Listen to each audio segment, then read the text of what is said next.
Hey guys, and welcome to episode 4 of the Break Time podcast. I'm Alex. I'm Eman. Yeah, and this is episode 4, right? That was intense when you said that. Episode 4. Yeah. Like, damn, this is really episode 4. Yeah. Like we talked about last podcast. I think episode 10 will be the milestone, and we'll just quit. No, I'm kidding. No, episode. Take the money we didn't make and bounce. Yep. No, but like episode 10 will probably be the one where I'm like, okay, now it's just welcome to Break Time. Boom. Sorry, I'm just double checking our mic. God. I'm sorry, I get so anxious about it because on the first recording that happened, and I mean, it's never given us a problem since. But anyway, so Eman, Alex, it's Sunday night. Actually, the Grammys were tonight, or they are tonight? They're currently happening. Yeah. Okay. We are not watching the Grammys. Nope. Maybe we should have had that playing as ambient. And I gotta hook up the cable. Yeah. Oh, it's not hooked up. Beautiful aquarium will be. Yeah, it'll suffice. Yeah. So obviously, like I said, it's Sunday evening. It's the end of the weekend as we're recording this. It'll come out tomorrow morning. Yep.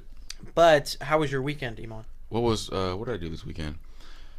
My weekend was good. I saw a great UFC fight last night. Holly Holm, shout out, and my man Anderson Silva, all you UFC fans out there. It was a good card. It was a great card last night. Nice striking going on, but yeah. you know. And no, I don't. Okay. Yeah. No. Did you do anything else this weekend? Damn, dude, I know Just I did. Kind of chilled, or did some studying with Isaac. Stocks again. Yep, and I chilled. What did I do Friday? What did we do Friday? Friday we worked. Worked, huh? Well, at the beginning of the day, I was running around with Mom doing stuff for Isaac and Isabella's Quinceanera, which I'll get into in a minute. Okay. But yeah, and then that evening we worked. We ran some appointments. Remember we were wrapping up with Mr. I don't want to say any names of our with the client. Clients. With Yeah, a there client, you go. Closing there a you deal go. on $1 million sale. Yeah. So me and Eman are now rich. We don't need to do this anymore. Yep. We are We're no doing longer it, starving. For y'all's pleasure. We're no longer starving artists. We're just starving now. Because it was Monopoly money. But tough. Yeah. But yeah, just kind of chill, kind of laid back weekend. Pretty grounded weekend, man. A lot of resting and recouping. Good. Sore shoulders. So sore shoulders. Sore shoulders. Sore shoulders. God. Man, so I kind of mentioned it, but past weekend was my little brother and sister, Isaac and Isabella. They both turned 15 earlier last week, but their quinceanera / quinceañero, because it was a joint thing because they're twins, was on Saturday. So they had the mass, they were on a party bus, they had the reception, the dinner, and everything. You know, the quinceanera. If you're not, I'm just gonna refer to it as quinceanera, even though it was a joint thing, just because I don't want to keep having to say quinceanera and quinceanera. So like, if you're not familiar, quinceanera is very culturally Hispanic tradition, kind of a coming of age for the young lady. That's when I guess the Hispanic culture sees the transition of a little girl to a young lady or a young woman. Yeah.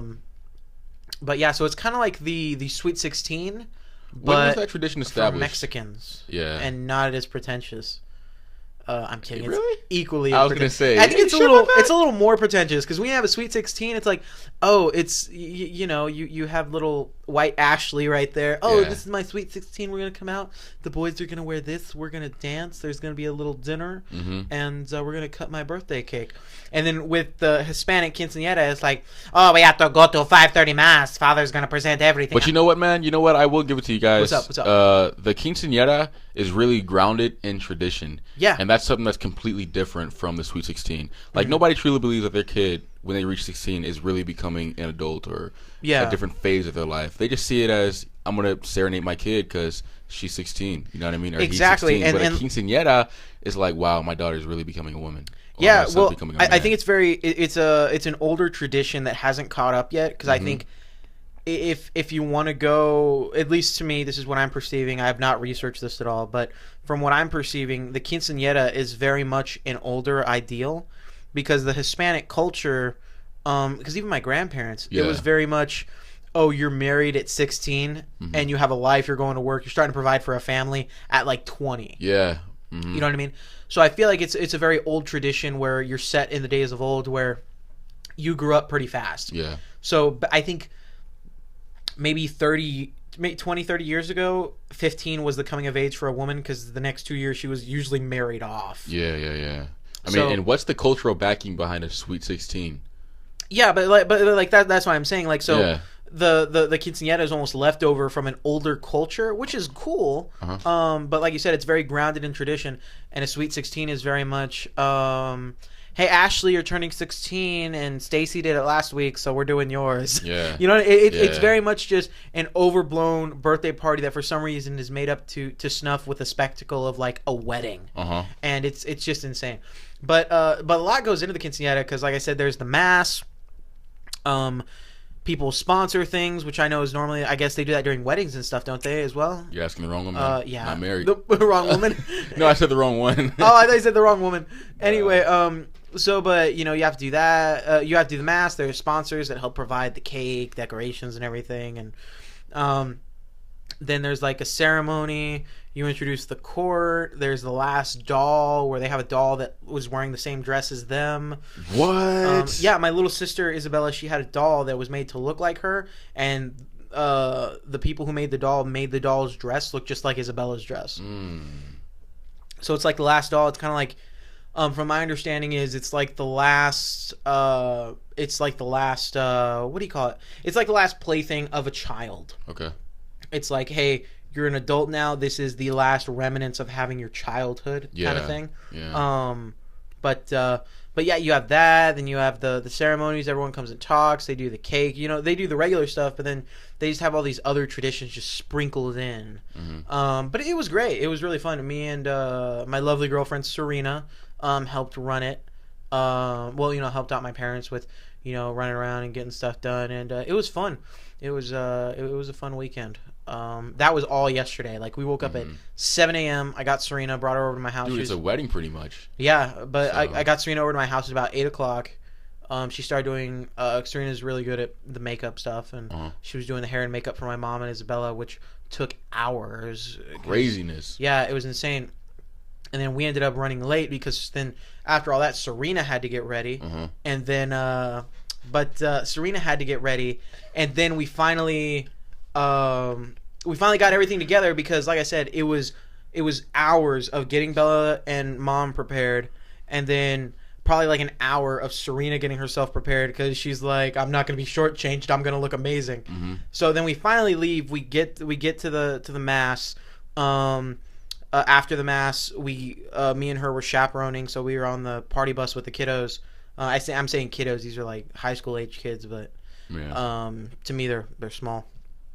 They did the party bus thing. We went to the reception hall, had dinner, all the good stuff. But it was fun. Yeah, it was neat. It was very tiring. Like, I got up today and I had an event to take care of with my nonprofit, and we went to do that. And gosh, it was just really. I was dead. Came home, and me and Serena just sat down and we just went to sleep. Like, we took like a nap. Yeah. But yeah, so that was my weekend. Dude, actually, I forgot a big part of my weekend, detail. He's like, oh yeah, and then my daughter was born. Yeah, yeah, man. No, go ahead. This is gonna sound so stupid, but I had a weird ass dream last night, man. Okay. I had a dream that I'm sitting in a doctor's office, right? And I'm staring at this white male doctor, middle-aged, typical doctor guy in his doctor coat. Is white relevant to the story? Visuals. You know, visuals. So you're racist. We're big time racist in the story. I am. Yeah, go ahead. No, but, you're building your character of the dream. Go ahead. But sitting in a doctor's office, sitting across from a doctor who has a very concerned look on his face. He's staring at a clipboard and he's shaking his head. He's like, sorry to tell you this. I'm sorry to tell you this, Mr. Augustus, but your test results came back and you are HIV positive. That was the dream you had. That was the dream. And then I skipped like 5 minutes later, and I'm sitting in a car with my mom, and I'm guessing what is the car ride back home. And I'm like, Mom, I'm sorry. You know, I mean, this is what it's got to be. It is my responsibility, my own actions. I'm sorry. I have AIDS. And then boom, I wake up in a fucking sweat. I'm freaked out. Eman's like, and then boom, I wake up and I have AIDS. All right, AIDS is sitting next to me. See, like, no, but look, so I got so freaked out. But my thing is, like, most people have dreams where it's like like, oh man, I had a dream that I was in a flying car, and then I was at school in my underwear, and then so and so did this, and I got beat up. Yeah. Like just crazy shit. And your dream is so grounded in reality because it's something that many young people like end up facing. I know. Like this was like a subconscious thing where it's like, Eman, hey, get yourself tested. Yeah, right. Yeah, like maybe you watched. you had to have like watched a documentary or seen a commercial. Something happened, man. Something that happened that maybe did that subconsciously. But go ahead. What were you gonna say? Yeah, I got so freaked out. I woke up at like 6 from the dream, right? And my mom bought this dream book a long time ago, and it's literally 10,000 dreams interpreted. And so I flip it to sickness and illness, and it said dreams that involve sudden ailments like sickness and illness usually indicate that something recently changed in the family that was out of your control. You know what I mean? Yeah. And it's affecting you in a way that you don't even realize. You know what I'm saying? Yeah. Which makes sense. Because some stuff did happen. My man Alex knows in both definitely. of our families. So maybe that plays a role, or maybe I'm gonna find out that I have AIDS soon. Either way it goes, I mean, let's get it. First off, so I have several things about that story. First off is the one I already mentioned. How it's just totally grounded in reality. Yeah. Sorry, a little burp there. I was drinking a Monster. Every time you burp, those chemicals from the Monster you're drinking like burn my nose hairs. That's fine.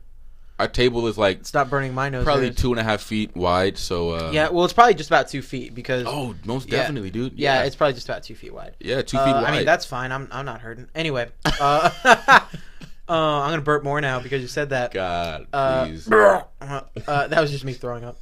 No, but one, your dream's so grounded in reality. Two, your reaction was you woke up and you went to your dream journal like this is Shark Boy and Lava Girl. It's not a dream journal. I know. You sound like a fag. A fag. A fag. Yeah. Oh, he's bringing out the book. Can I see it, man? Yeah, go ahead. Actually, let me flip to the. I'm gonna have you read the what you were talking about right now. Yeah. Okay. But yeah, just the fact that like I for one thing it's really badass that you have that like just ready because it's a good source of information. Dude, I've had a lot of answers or questions answered with this book. But it's 10,000. To me, it's such a throwback. Not a throwback necessarily, but it reminds me of a different time where like something happened, so you went and actually looked in a book. Right. You know what I mean? Yeah. Here it is though. Yeah. I'm just gonna check this out real quick. Yeah, man, this is like. Have you had any weird dreams in the past that you can remember? Everybody has a dream that sticks out to them. So if you can recall it, you should look it up, man, because it answers a lot of questions. Like one time, I had a dream that maggots were spewing out of my mouth every time that I talked. Oh, God. Maggots would come spewing out of my mouth. So I looked it up, bro. And it's in the book. Really? I think I Googled that one. Maybe I Googled. You should look it up. But either way it goes, I went somewhere and got answers, which is so weird because people are having this dream. Look, so I'm just gonna give someone the listener an example of the how this book is. So the book kind of has titles pertaining to dreams, and then it has like a read up of like the description of it, and then I guess what it means. So this one says flies. To dream of flies denotes sickness and contagious what? Maladies? I have no idea what that word is. No. Also that enemies surround you. So it's saying to dream of flies is talking about sickness or contagious ailments, or that enemies surround you. To a young woman, this dream is significant of unhappiness. If she kills or exterminates flies, she will reinstate herself in the love of her intended by her ingenuity. Okay. But yeah, interesting. That's a very interesting book. I might want to take a look at that again. Definitely. Yeah, but so what were we talking about? So that was the other big part of your weekend. Part of the weekend. Yeah, definitely. So actually, you know what? What I'm gonna do real quick is well, first off, Eman, we had something that we wanted to discuss. Okay. You had a buddy of yours. Is it okay if we say his name, right? Johan Cheddar. What's up, my dude? He's not gonna care, right? Johan was texting you because he listened to last week's. He listened to the Thursday podcast, episode 3. Check it out. Link in the description below. And check out episode 3. And in episode 3, we talk about college. Yeah. And about how, in society right now, there's a blanketed philosophy. Yeah, a blanketed philosophy about you have to go to college or you're a failure. There's nothing you can do. You know, you go to college or you're going to be on food stamps somewhere. You're not going to have a fulfilled life. That's what they tell us from first grade up until we graduate. Yeah. So I was going to ask you if you could read actually his question in full. Okay. And while you're doing that, I'm going to run to the bathroom real quick because I need to get some tissue because I got a little sniffle in my nose. It's so, Man, I don't know. shut the Yeah, hell I up. can't. I'm not Snoop. Little sniffle in my nizzle. That was stupid. All right, let me get to the question real quick. All right. So he texts me. He goes, "You got me thinking, man. On your podcast, you said college isn't for you at the moment in time, or that you're not attending one. So what are you doing? Question mark. I've just never been given that as an option by teachers or parents, so I have no idea how that would work."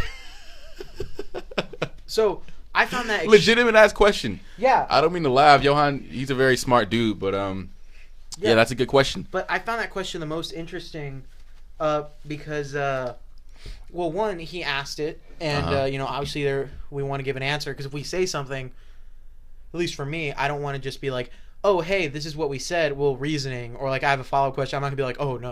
You know what I mean? Yeah. Like, because, you know, I stand, for the most part, I'll stand by what I say unless I'm proven wrong or someone can sway me. But the thing I found interesting about his question is that it completely confirms what we were discussing. Absolutely. About how it is hammered into your head about going to college because there is no other thing you can do. There's no alternative route. Yeah, and you know, like Johan said in the thing, I guess teachers and his parents are like it's never been an option to not go to college, which is great. You know, but it was very interesting to me that his question directly lends to what we were saying, and what our intention was when talking about it was that it's very much go to college, you're not going to get anything done. Yeah. Nothing's going to happen with you. You're going to be a failure, that type of thing. So so we did want to read the question, and we did want to talk about it and kind of answer what our experience is. But before we get to that, actually, this actually lends to what I was just reading on Twitter. Yeah. That I was showing you. There was a gentleman. I can't remember what the name of it. I can't remember his name. But there was this thing I read on Twitter, and I think maybe if you scroll through the break time news feed, you might find it again. Okay. But there was a gentleman on Twitter who goes to A&M. I don't recall which A&M, but it's an A&M university, and he made a post about how he dropped out of A&M. Yeah. And he said, I was passing. He goes, I was going to college at A&M. I was passing my classes. I was doing great. I wasn't having any problems, but I dropped out because I realized it was something along the lines of that. I realized this wasn't what I wanted to do, or this wasn't for me. So he goes on to talk about how society has this kind of stigma about go to college, you're not going to be anything. So he goes on to talk about how, you know, in today's modern world, you don't have to go to college, and he talks about how he's seen it, how he knows, he's talked to people, he sees people, and he goes, yeah, if you want to go to college, he said go to college if you're looking to get into a career choice that is required to have a college degree, like being a lawyer, being a doctor, things of that nature. Yeah. But then he also says, but if you're going for something outside of that, and you're only going to college because you want to graduate college to get a degree to make money, then you're wasting your time. Yeah, he goes, you're in the wrong place. You're wasting your time. System is completely different now. Yeah, because what he was saying is like, hey, go be a doctor, be a lawyer, do those types of things that you need a college degree for. Go to college for those. But if you want to do something else, if you're looking to get anything else, you are essentially spending your money like it's recreation. Yeah. To learn more, to go into your passion and go through college courses where you feel like it's furthering that passion, so you can understand more about your passion, learn more about your passion, and better yourself at your passion. That's what this gentleman was saying. Yeah. And I found it very interesting, and I did find it not necessarily profound, but I found it very ballsy is the only word I can think of, that he was willing to essentially almost tell people don't go to college. Which, like we mentioned last podcast, that's not my intention. Right. I don't want to deter anyone and say like don't go to college, but this gentleman was talking about how from his experience being great in college, excelling in college, he was going for to get his degree, I guess, and to make money, and he decided it wasn't for him, and he was going to do something else where he could follow his passion. Yeah. Which I agree with. I think that's I think that is a very bold statement. I think it's true to an extent. That, you know, go to college to go into your passion. But I know a lot of people who are like, oh, I went to college, and they didn't go to become a doctor or anything. They're like, oh, I went to college because I was told always to go to college, so I went to college to go into journalism. Yeah. We had a teacher who did that. So, like, I went to college to get into journalism, and then I just ended up becoming a teacher because I got this degree, I spent all this money, and I couldn't use it. I couldn't do anything with it. You know, we have other people who are like, oh, I went to college to become an actor, and now I just teach acting in a school because I could do nothing with my acting. That's energy, man. That's energy invested. That's human energy invested. To me, that is far more than the value of money. Because you can pay however much money you want. There's always more money.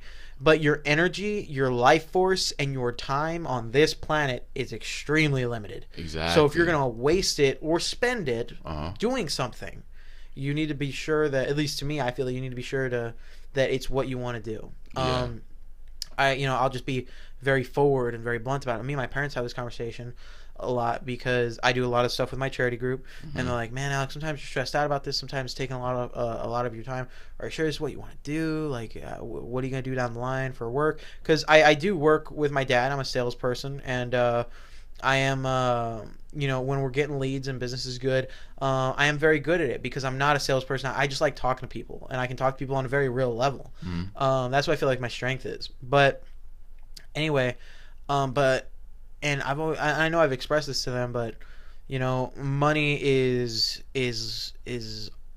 always there. But my experience and my time is very limited. So like tomorrow, if I died or like if I passed away and like something tragic happened, do I want them at my funeral to go, man, Alex was such a great person, he spent all of his time in college? Or do I want them to go, man, Alex was a great person, he spent every last bit of his free time doing something for his community that he believed in? I would rather have that. Yeah. Because I think I think I mentioned in the other podcast, one of the other podcasts, but you know, the money doesn't go with you. The memories and experiences are what people are going to remember. You know, they're not going to be at your funeral going, "Oh man, Eman had all this money." It's going to be, "Wow, Eman did this." Yeah, I'm a big believer in the law of attraction, man. Yeah, like you were saying. I'm not sure if I said this on other podcasts before, but the greatest energy on earth, man, is human energy. The human mind is something that's so insane. Literally, whatever you imagine, and you put the work towards gaining what you imagine, i.e. your goal, there's a strong chance you will achieve that. You will achieve that. Yeah. And when you invest that energy into studying books for a class that really has no bearing on how you would do in that field, you know what I mean, in the field you're going to, that's time wasted. That is time and resources wasted. Definitely. Where it's like 4 years wasted for when you could have been spending that 4 years investing it into a field that actually, you know what I mean, that you really want to get into. You know what I'm saying? Yeah, and there are some people who like you said, there's some people who don't go to college and go directly into the bottom of the field that they want to be in, and they work their way up. Yeah, and then a lot of people end up saying that they learn more from that than they do with college. We are going to kind of get to Johans' question about kind of what we're doing and what our experience is thus far. I know we're kind of going off on a tangent, but you know, that's what a podcast is. But there was this, you know, it's insane that we read about that gentleman from A&M. Then Johan asked his question. Johan sent him on this question literally minutes before we started recording. So it just so happens he got sent this, and it's given us a great conversation. But I'm a really big fan of Rooster Teeth. I watch their stuff. I know I've told you I listen to a lot of their podcasts. Yep.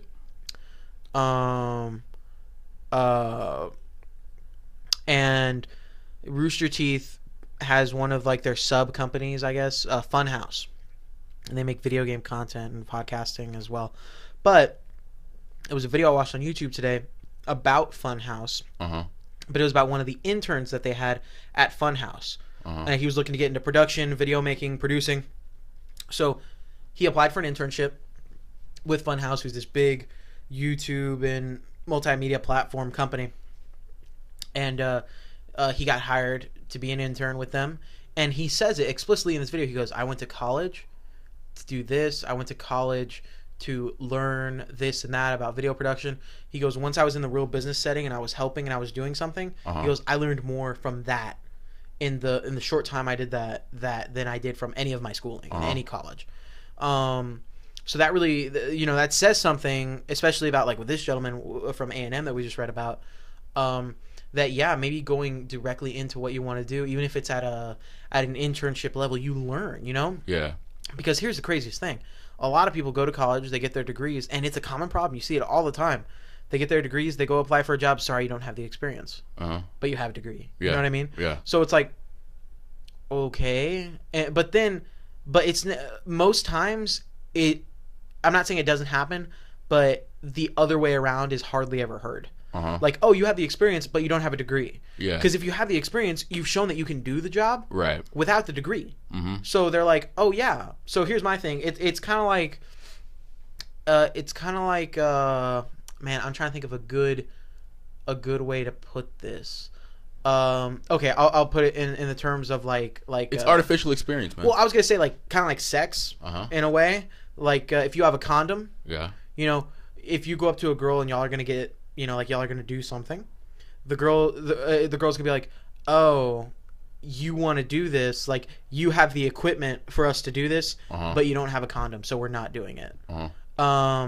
But then the other way around, it's like it's never, oh, you have the equipment and you have a condom, so we're not doing it. Okay. It's like that's kind of how I attested to in my mind, that it's never the other way around. Yeah. It's like if you have a degree but no experience, you're not going to get hired.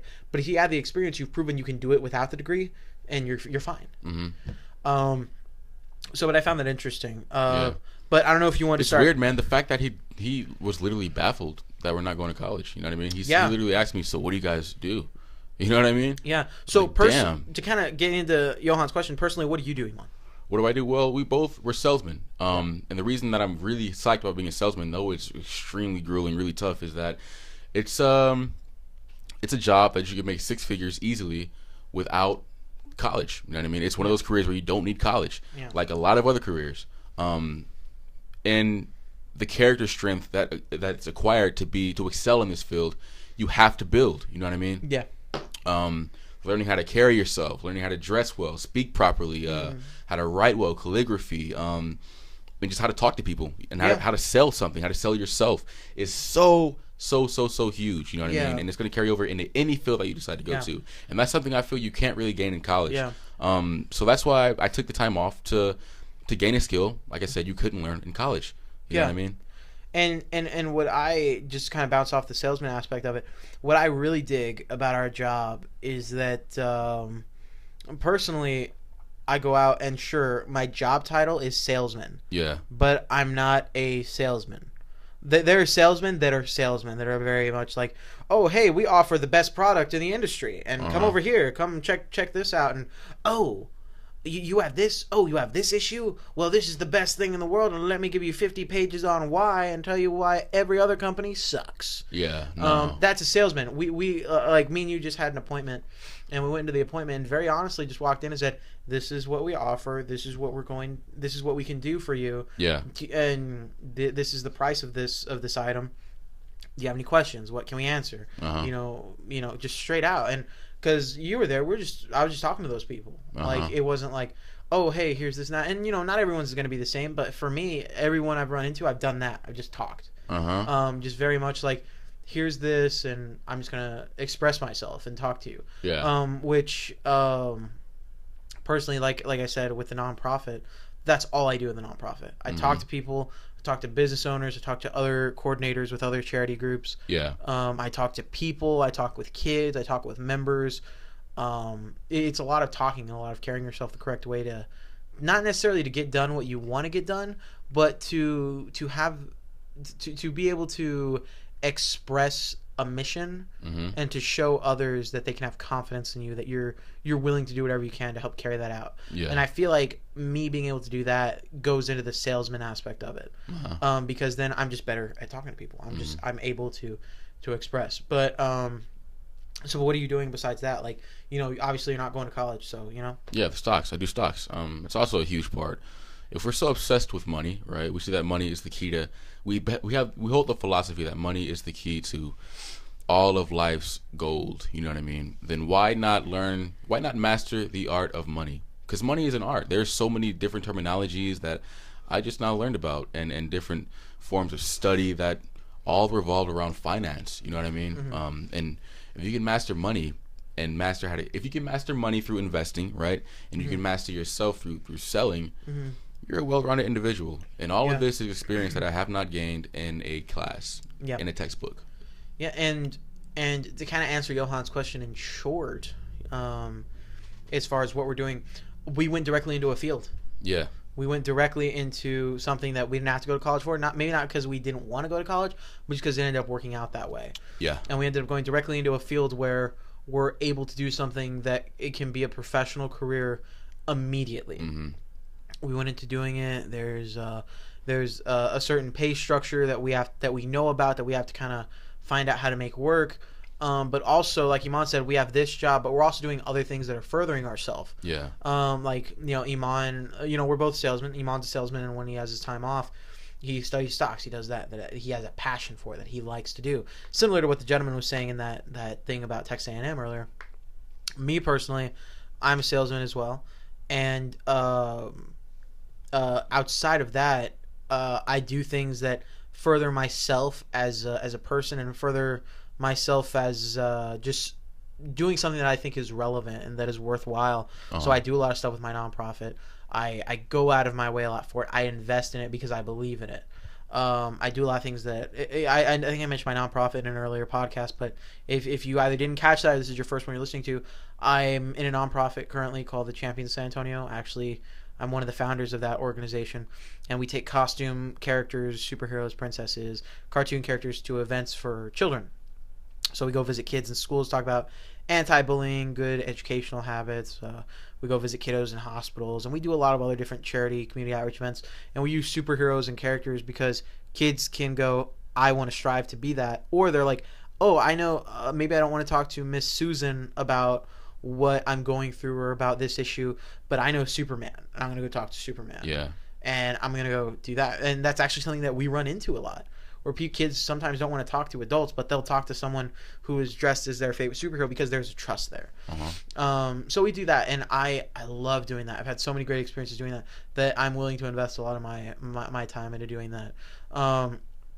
If I'm not working and I'm not doing that, I'm just doing stuff with my family, hanging out with them, just figuring out life with them as well. And then part of my family is my girlfriend Serena. We've been dating for 5 years, and so that's, for me personally, that's a big driving force for me, is that I want to get to the point where I am able to better and fully provide for that family of me and Serena in the future. Yeah.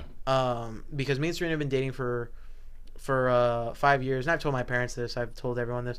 I mean, and you should. She's my girlfriend, but I love the hell out of my girlfriend. So for me, as of right now, that's what I'm working towards. I'm a salesman. I work towards my charity things. I love that.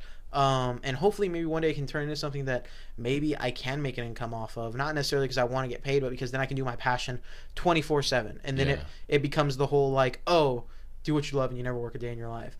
But the reason I strive for those things is because, one, they fulfill me, but two, the other thing that fulfills me is like how my parents do and like how other family members do, is I want the fulfillment of being able to support my family and support the people I love, which is Serena currently. Currently, because there's gonna be another one later. No, but when we get a divorce in a few years, such as the national average rate, we'll go from there. No, but if you're getting into that much detail, man, then I definitely want to bring up the fact that, I work out. We're bringing hobbies into it. Yeah, I work out a lot. And one of the big reasons that I work out is, of course, to work muscles, right? Certain muscles on your body. But I listen to a podcast called the Joe Rogan Podcast, and he describes it as the I don't feel like doing this muscle. You know what I mean? You're strengthening the I don't feel like doing this muscle, but I want to do it anyway. Yeah. And my day usually starts early with this job. It starts at about I'm up at about Well, I go in at 10 o'clock to the office, 10 o'clock a.m. So that means I have no time after that to go to the gym. So I wake up at 7 in the morning to go to the gym. And when you wake up at 7 in the morning and like during the winter and you got to go outside and get in your cold ass car just to go pick up heavy shit and put it back down, when you're rolling out of bed, you're like, damn, I really, really don't feel like doing this. But the fact that you're still getting up out of bed every day and doing it, there's something that's being conditioned in your body. There's some sort of discipline that's being built. You know what I mean?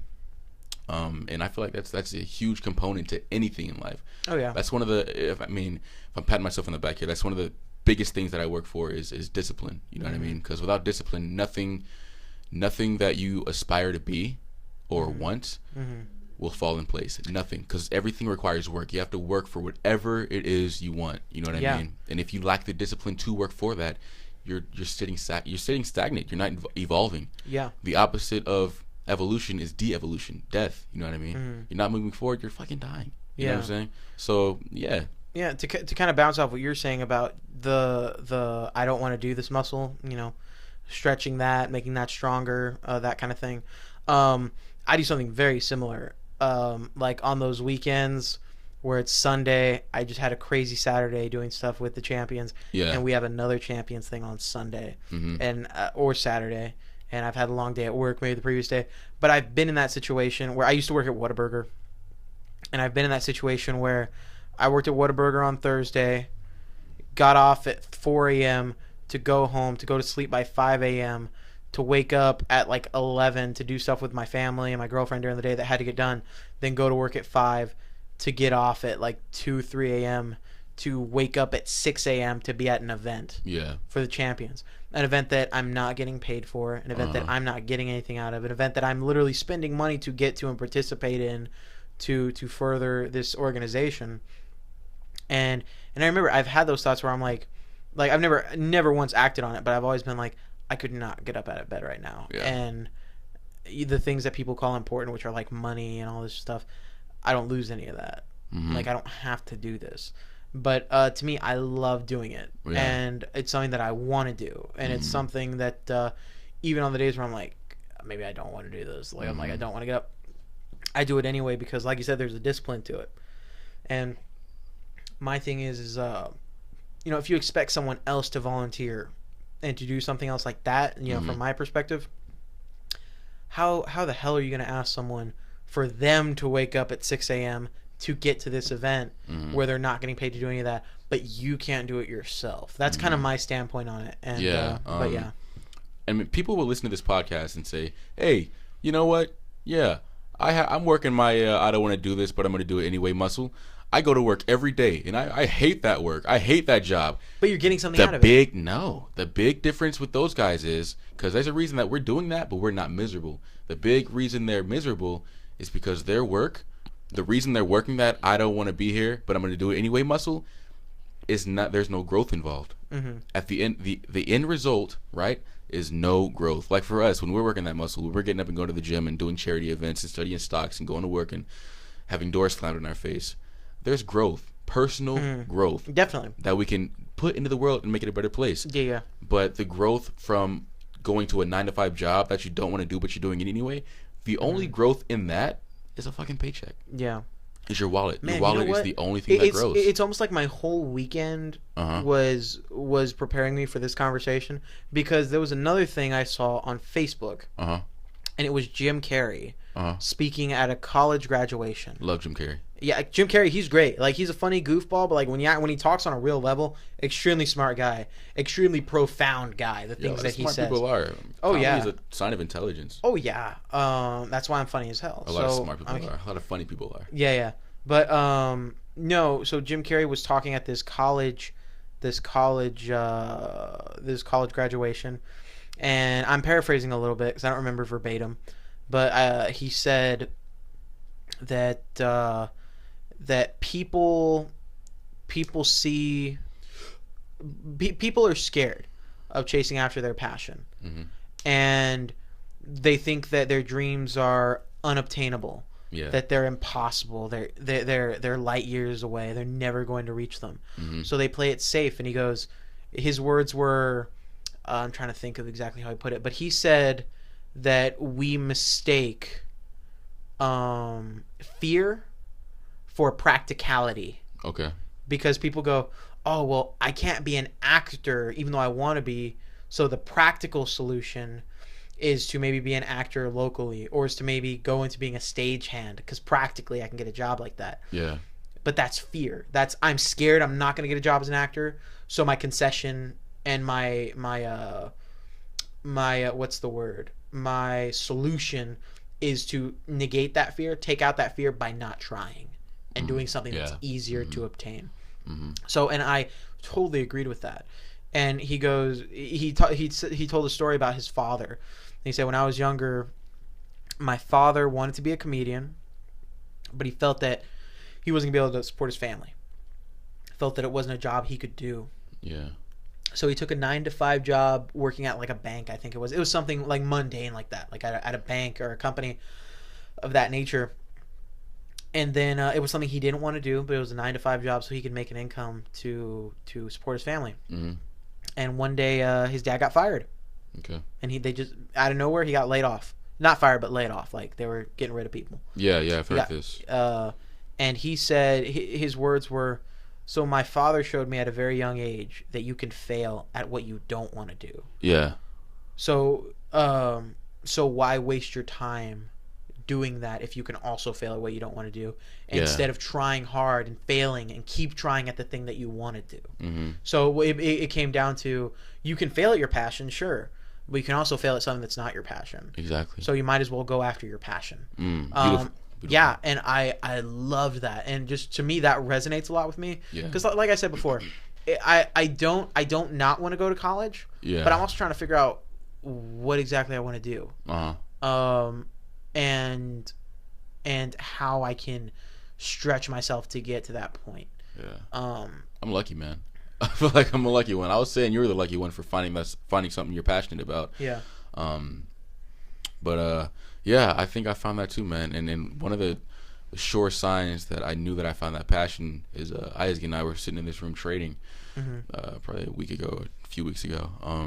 And I looked at him and I said, dude, if this doesn't work out, man, I don't know what I'm going to do that's going to give me this much fulfillment. You know what I mean? I don't know what else I'm going to do. If the stock market were to shut down, if the stock market were to shut down right now or tomorrow, I'd probably be so depressed. You know what I mean? I mean, that's because it's all I care about. Yeah. You know what I mean? And people can't say that about their job, and even jobs that they go to college for. Yeah. Well, here's where I'm going to get real about my passion, and my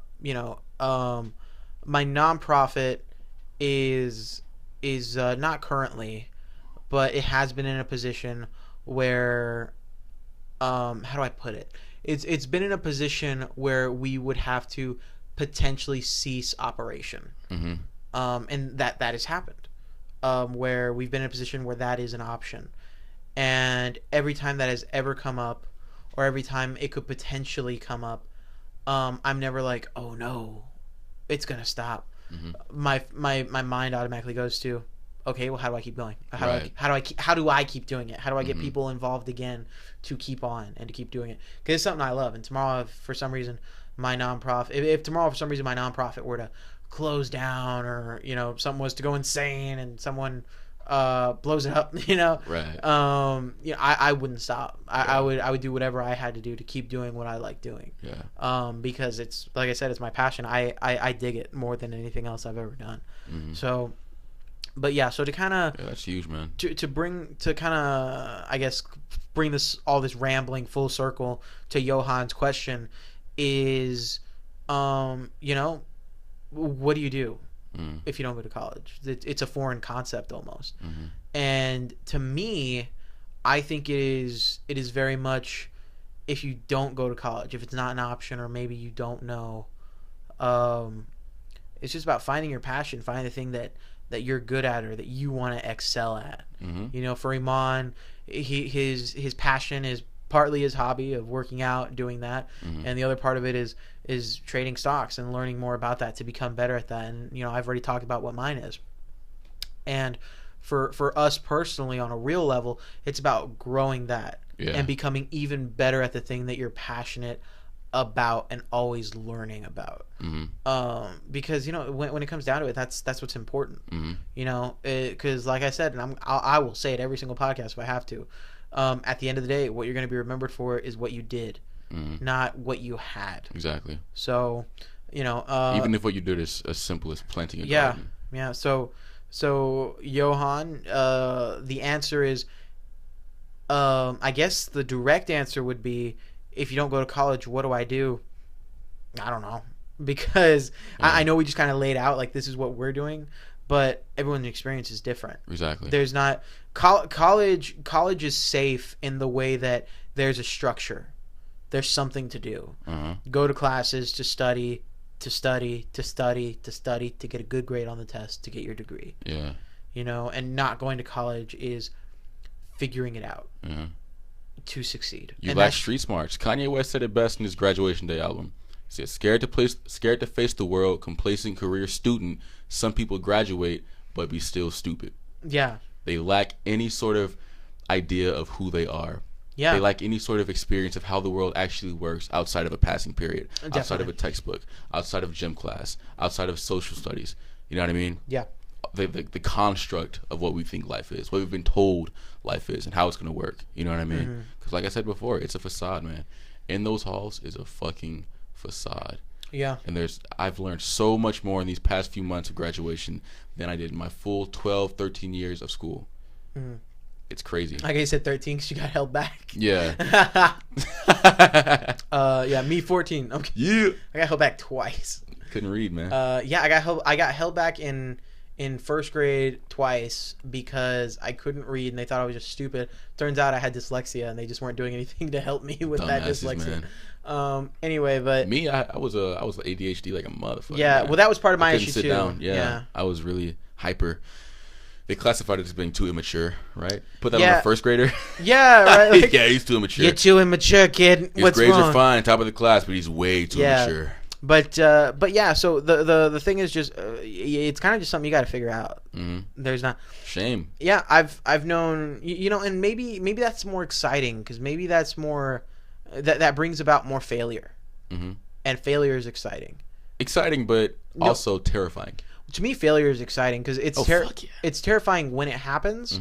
But let me put we were listening to an amazing podcast, the Brilliant Idiots. Okay. And I forgot which episode it was, but they were talking about boxing, and Charlemagne put it as no one wants to see someone win and win and win. Oh, he was talking about John Cena, I think. Was he? Oh, Floyd Mayweather. No. Boxing? No, we were talking about John Cena. I'm sorry. I'm mixing a conversation me and Eman had with Brilliant Idiots. Okay. But he was saying how nobody wants to see someone win and win and win. Yeah. They want to see someone win. Then they want to see someone lose. Yeah. They want to see a success story. Yeah, they want to see someone lose and then bounce back and come back and win again. Which is also a shame on the viewer. Because why are you so invested in his failures? Go make your own failures. Yeah, but that's what I'm saying. The failures are exciting because then there's something at stake, but there's also something that you're learning. Yeah. Like nobody wants to go see, for example, nobody wants to go see the new Spider-Man movie when it comes out if Spider-Man's just going to be beating the hell out of every single person that comes by.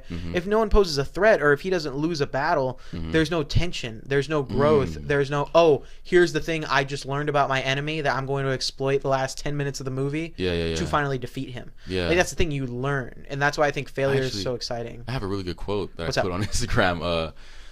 I watch Elliot Hulse. Elliot Hulse is a fitness personality on YouTube, but also very philosophical. He has a totally separate channel where he just talks about life and his ideas and answers questions. And he had a series called Calabasas, and in that period of Calabasas, he describes it as going into an underworld where you seek oneself and you battle your demons, which everyone has, but some are afraid to confront. Well, Calabasas is a place where you're either forced to confront or you choose to confront them. Yeah. And you characterize this as going to the underworld. And you come back to the underworld with a whole new philosophy. And the reason I posted that, because at the time, I'm going to get real personal here, but freshman year, I was diagnosed with clinical depression after I got a really bad head injury in football. Yeah. And, the clinical depression, it comes in waves. So there'd be periods where I'll go a year being fine, and then all of a sudden a drastic change or something happens, and I can't bounce back. You know what I mean? I just go into a real slump. It's a chemical imbalance, and I posted that because I was going through a depression at the time. Yeah. And when you're depressed, people have a really bad idea of what depression really is. They see it as just sadness. Yeah. But I see it as sadness does not make a man who's terrified of heights go to a 50-story building and leap off the top of it.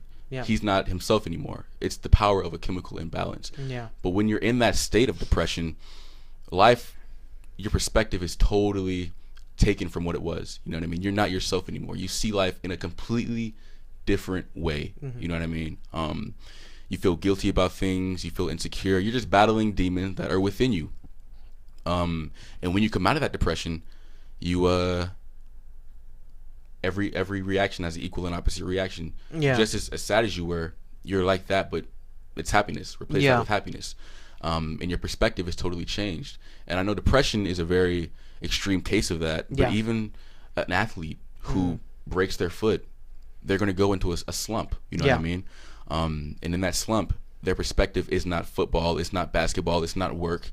It's, okay, I've been doing all that work, but what have I been working for? You know what I mean? What's really going on with, Eman or whatever? You know, what's under the surface of more than basketball or football? Who am I really? You know what I mean? What demons do I need to confront? You know what I mean?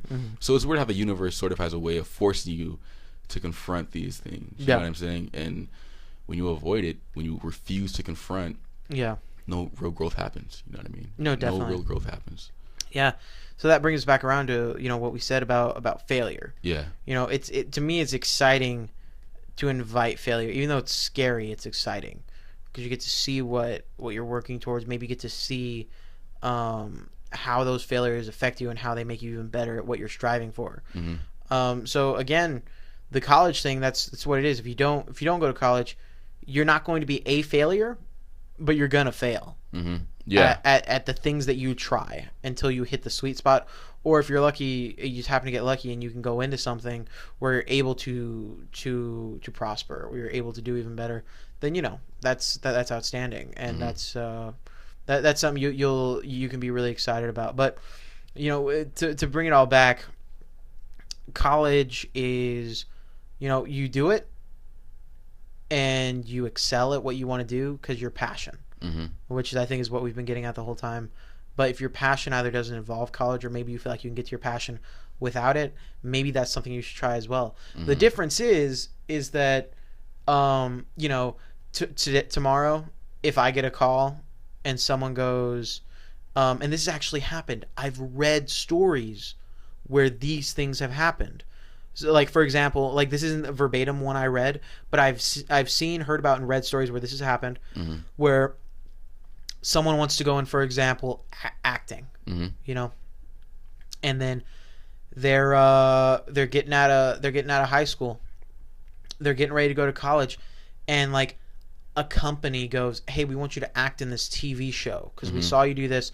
We want you to come audition and act for it and leave your home, move over here, and do it. Yeah. And they decline because they're going to go to college to get their education. I've read several stories like that. Such a shame, man. And it baffles me because, like, that's so backwards. It's backwards as fuck. Like it's so like I want to go to every single one of those people and just smack the hell out of them. Yeah, man. Because, like, you're going to college to get those opportunities, and someone just came up to you with the opportunity and handed it to you, and you're saying no because you're gonna, quote unquote, get your education. You know what I mean? To pursue that job that you were just fucking offered. To me, that also attests to, like, some of the Disney Channel stars. I've read stories about Disney Channel stars who either didn't take off all the way or didn't even get to the point where they were officially Disney Channel stars because the parents were like, finish school, go to college, do this, do that. And I get that. I get it. But if your career or your passion lines up with entertainment... Yeah. Sorry, a little burp there. I don't know if the mic caught that. But if your passion lines up with entertainment, and after your Disney Channel run, let's say you finish it out and you're going to job interviews in entertainment, they're gonna get a bunch of job interviews or a bunch of applications that say, oh hey, I went to this college and I have this degree in theater and in acting and in production, and you can say, oh hey, I don't have a degree, but I did this production. I was a part of it. I have the experience. I know what to do if you tell me to do this. Then it's different. You know what I mean? It's just, again, it's just I've read several stories about that where people decline those opportunities. I'm like, why are you doing that? Yeah. So but my point about it is that opportunities come and go. Opportunities are right now, and you grab them or you miss them. Yeah. College is always there. You can always go to college. You can't come back and get this opportunity a few years later. If you take this opportunity and you screw up, you get to live it for a while, but then you mess it up and you have to go to college, then go to college. Yeah. But don't get this opportunity, then go to college, because that opportunity, you can't come back and get it later. Nope. It's gone. That's terrifying, because you're like, what if I already missed that opportunity? Yeah. You know what I'm saying? Yeah.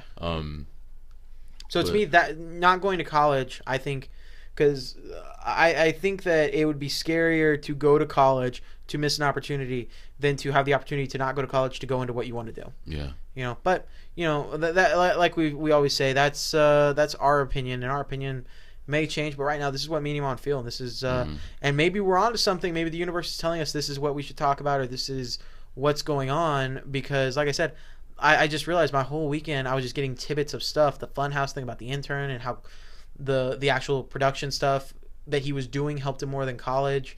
The thing about the kid from Texas A&M, the thing about Jim Carrey, Johans' question. Insane. We were going to get on this podcast today and talk about relationships. Fuck that. And we're going to talk about like relationships and some stuff about our experiences and things like that, because Tuesday's Valentine's Day. But Johan literally texted Eman, like I said, like maybe 5 minutes before we started recording, and I was like, dude, let's talk about that. Ask me if it's okay if we use his name and all that. And then we just talked about it. And you know what? Let me see what time we at. We spent almost the entirety of the podcast. Thank you for that question, Johan. That. Yeah. We'd like to thank our sponsor for this episode of the podcast, Johan. Nah, but yeah, man. like the what is it? The stereotypical sponsors that every podcast has is like 1-800-Flowers, Sherry's Berries, Nature Box. What's the other one? The underwear one that Bill Burr was bashing. MeUndies. There you go. We're gonna be like, this podcast is brought to you by me, Johan. Right. This Valentine's Day. Don't guess what to get your Valentine. Get them a Johan. We should bring him onto the show, man, as our first guest. Johan? Nah, I don't like him too much. No, I'm kidding. Nah, Johan's a really, really smart dude, man. No, I've never, at least I don't think so. I know he listens to the podcast, so I know I've talked to him before. I don't think I've ever had a fully extensive conversation with him. No, yeah. Yeah, because in high school, if I was ever rude to Johan, I'm not sorry.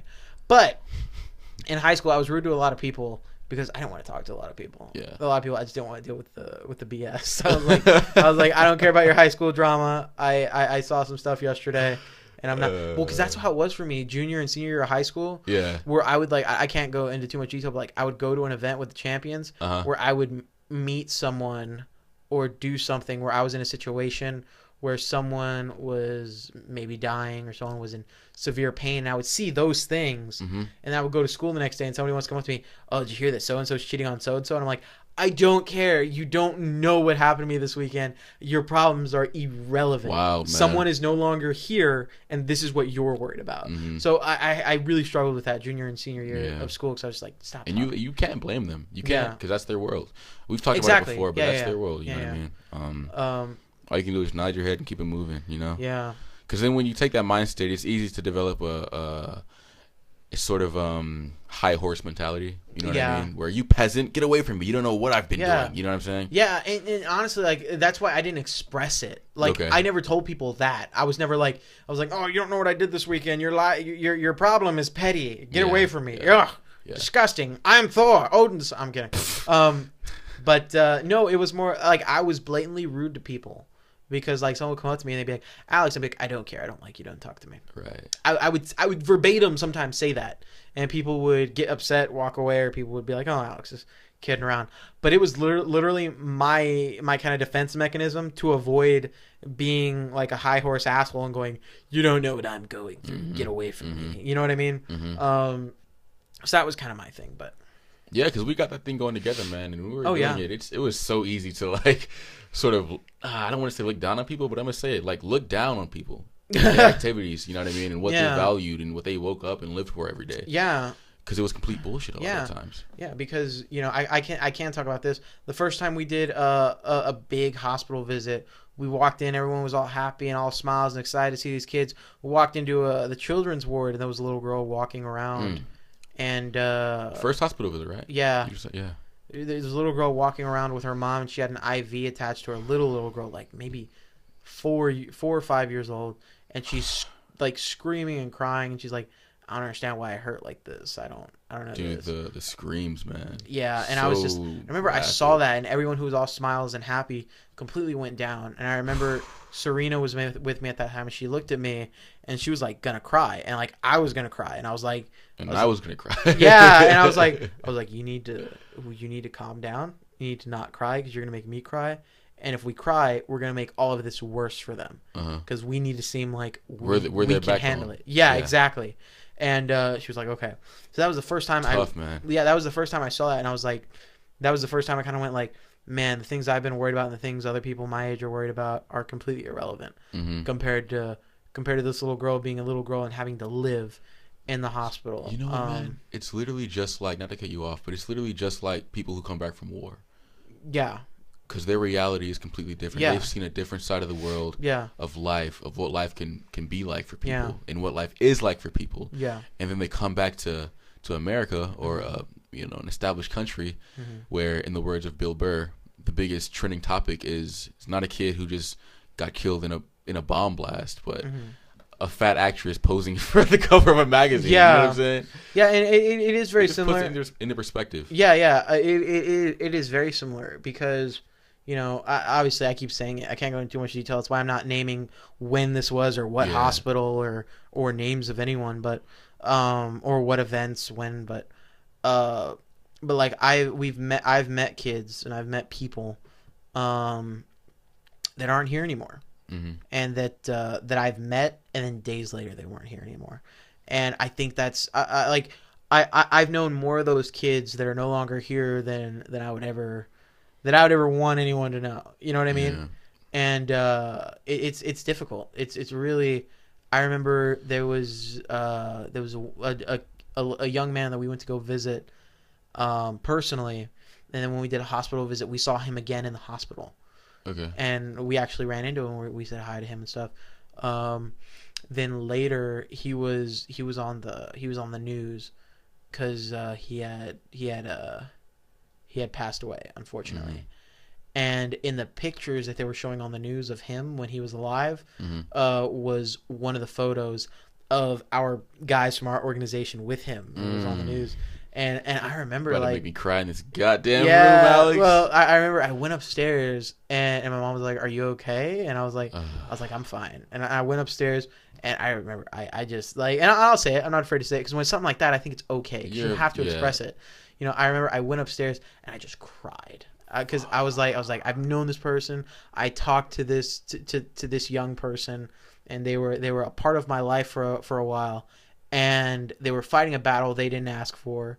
And now they're not, like my thing is I think about it sometimes and it makes me so upset and I don't want to seem like, oh, I'm crying all the time, but like it sometimes like I do, like I want to cry about it because I'm thinking about it and I'm like, man, I'm in love with my girlfriend and one day I hope to marry this girl. Right. And there's a young person who I had the privilege of meeting and knowing and the great honor of being with before they unfortunately weren't here. And those people have those opportunities taken from them. Yeah. They're never going to get that. They're never going to fully know what that feels like. They're never going to fully have that experience. The problems, and because of that, I'm so grateful for the problems that I have. I'm grateful I struggle at work to make money sometimes. I'm grateful I'm worried about college. I'm grateful that maybe sometimes I get into an argument with my significant other. I'm grateful that I argue with my dad. I'm grateful that my mom yells at me for not doing something. Yeah. Because that person who is no longer here does not have the honor of being grateful for that anymore. The honor. Yeah, because it's it's something that those things that you take for granted, like oh, I'm getting yelled at, I hate my parents, or oh, I got my phone taken away, I hate my parents, oh, I can't go to this party, I hate my parents. Mm-hmm. There's someone who was out there that is never gonna know those feelings anymore. It's the power of perspective, man. And yeah, and that's my thing, and that's, it's it was a great honor to know those individuals and to get to be with them. But those things make me more appreciative. Sometimes I don't always think about it, but when I sit back and I appreciate that I was stressed this past weekend. Yeah. My sister's quinceanera. Yeah. I appreciate that I was driving last week and I had to waste money to get gas. I was like, man, this means I can't go out to eat because I got to waste all this money to get gas or whatever. Yeah. I appreciate those things because that's something someone else isn't going to be able to do. Yeah. I could be gone this upcoming week, and then other people I hope would appreciate those issues because I would never get to have those. Yeah. So yeah, like you said, it's all a perspective thing. Uh-huh. And when you have those, and we can wrap this back into the college thing, that when you have those perspectives, when you have those, I think we got a little too deep for college. What? I think we got a little too deep for college. I think it all wraps back into itself because yeah, it definitely does. You get those perspectives no matter what it is, whether it's you going to college, whether it's you not going to college. Yeah. You get those perspectives that alter your life. And I feel that going to college gives you a perspective that not that it's false, but that is a training wheels perspective. Mm-hmm. Like, hey, this is what we want you to see. This is what we want you to perceive. And as opposed to when you go out and do it, you see it for real. Yeah, it's learning life versus living life. It's really exactly. What it is. There you go. Yeah. But yeah. Yeah, man. Good stuff. Man, you know what? Next podcast, we really need to have a lighter topic. Hell no, we don't. Why? Well, one, I want to joke around more because we got super serious the last 2 podcasts. Oh, okay. I mean, we'll just see what happens. Yeah. But I think people are going to like this, man. Yeah. Oh, I mean, I hope so. The people that listen to it. They don't want to hear our corny-ass jokes anyway. Yeah. What? Corny? My jokes aren't corny at all. No. I was going to make a corny joke. I was waiting for it, too. I was going to make a corny joke, and then I saw your look of disappointment, so I'm just not even going to try. Not even going to try. I was going to be like, my jokes aren't corny. They're very carroty, if you ask me. Stupid ass. Damn. Yeah. But yeah, so, yeah, Eman, did you have any other thoughts on the topic at all? Not on the topic, but I don't want to wrap this podcast up. What time is it? Well, How much time do we have left? Well, we normally are at 1 hour and 20. We are at 1 hour and 7 right now. All right, sweet. But my thing is, I don't want to force conversation. Okay. If we've wrapped up a great conversation that we've had. No, you're right. You're right. Yeah. You're right. So, but yeah. So again, I guess we're gonna start wrapping up. I hope this wasn't too much of an abrupt ending, but we want to start wrapping up because we don't want to force another topic if we've had a great, fully encompassing and completed discussion today. So, but yeah, so thank you again, Johan, for saying that in because that really got our wheels turning. We should really do that, man. Just have people send questions in. You know what? We totally should because I think that would really, it's, the name is Break Time and it's very much just chilling out. It's very much just talking and all that because, we're taking a break from everything. Yeah. So, but, Johan, tell other people, I implore you to ask other people, to maybe send us questions, maybe something they want to hear us talk about. Maybe you know us, something, just, talk to us, send us a question. Maybe we can talk about on the podcast. I think that'll be a great thing to kind of hold us over until we get the new mic set up to have the guests officially on the podcast. Definitely. But yeah, and also, we are a growing podcast. We are currently exclusively on YouTube. We are gonna start stretching out into other, I think, medias soon.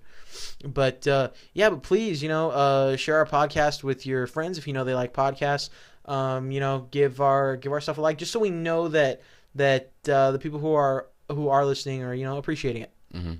And feedback. Everything. Yeah, feedback. So Eman, was there anything else you want to say before we wrap up? Before we wrap up this episode of Break Time. No, fun conversation, man. Awesome conversation. Definitely. That's really it.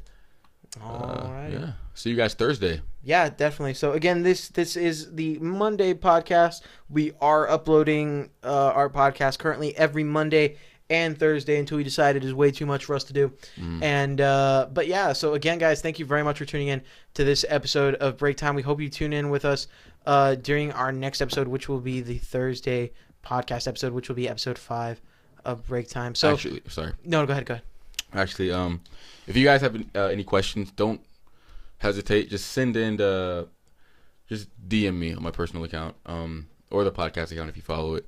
And I'll be sure to answer the question during the podcast. Definitely. And so whatever way you can get in contact with us, just use that method to ask your questions. Yeah, if you know us personally, get in contact with Eman personally. Also, all of our social media outlets for the podcast are in the description of every video that we upload. So yeah, guys, again, thank you very, very much. We hope you tune in next time, and we'll see you soon. See you.